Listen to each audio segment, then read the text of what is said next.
வணக்கம் உறவுகளே. நாளைக்கு வந்து நம்ம ஒரிசா போக போகிறோமாச்சு. அதுக்காக வந்துட்டு வீட்லேயே சாப்பாடு செஞ்சு எடுத்துகிட்டு போகலான்னு சொல்லிட்டு புளியோதரை தான் செய்ய போகிறேன். புளியோதரைக்கு செய்கிறதுக்கு வந்துட்டு வரமிளகாய் ஒரு 5-6, உளுந்து 1 ஸ்பூன், கடலைப்பருப்பு 1 ஸ்பூன், வெந்தயம் 1 ஸ்பூன், மல்லி 1 ஸ்பூன், ஜீரகம் 1 ஸ்பூன், கருவேப்பிலை, பெருங்காயத்தூள், நிலக்கடலை முத்து, மிளகு 1 ஸ்பூன் எடுத்து வச்சுருக்கேன். நெல்லிக்காய் சீசளவு புளியை வந்துட்டு எடுத்து நான் ஒரு 10-15 நிமிஷத்துக்கு முன்னாடி ஊற வச்சிட்டேன்.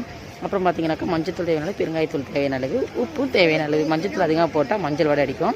அடுத்து பார்த்திங்கன்னா ஒரு எண்ணெயை ஊற்றி நம்ம என்னென்ன கடுகு இல்லை, மிளகு, வரமிளகாய், வெந்தயம், மல்லி எல்லாம் சொல்லியிருந்தோம் பார்த்தீங்களா, அது எல்லாத்தையும் ஒன்றா போட்டு நல்லா வதக்கி எடுத்து நல்லா ஒரு தட்டில் போட்டு ஆற வச்சிட்டேன். திரும்ப வடை சட்டியை வச்சு எண்ணெய் ஊற்றி கடுகு, அப்புறம் வந்து கருவேப்பிலை, வரமிளகாய், நிலக்கடலை முத்து, கடலைப்பருப்பு, உளுத்தம் பருப்பு எல்லாம் போட்டு நல்லா வதக்கிட்டேன். அதுலேயும் மஞ்சள் 1 ஸ்பூன் போட்டு ஒரு 2-3 ஸ்பூன் பெருங்காயத்தூளும் போட்டு புளி கரைச்சி வச்சுருக்கோம்ல, அதில் வந்து கொஞ்சம் உப்பு போட்டு அதையும் எடுத்து கரைச்சி ஊற்றியாச்சு.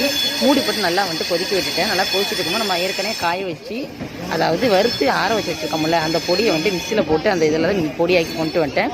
ரொம்ப நைஸாகவும் ரொம்ப குறகுறப்பமாக அரைச்சி எடுத்துருவேன். அதில் ஒரு 2-3 ஸ்பூன் இதில் கலந்து அதோடு சேர்த்து கொஞ்சம் வெள்ளைக்கட்டையும் இதில் சேர்த்துருக்கிறேன். நல்லா மூடி விட்டு குக் பண்ணேன்.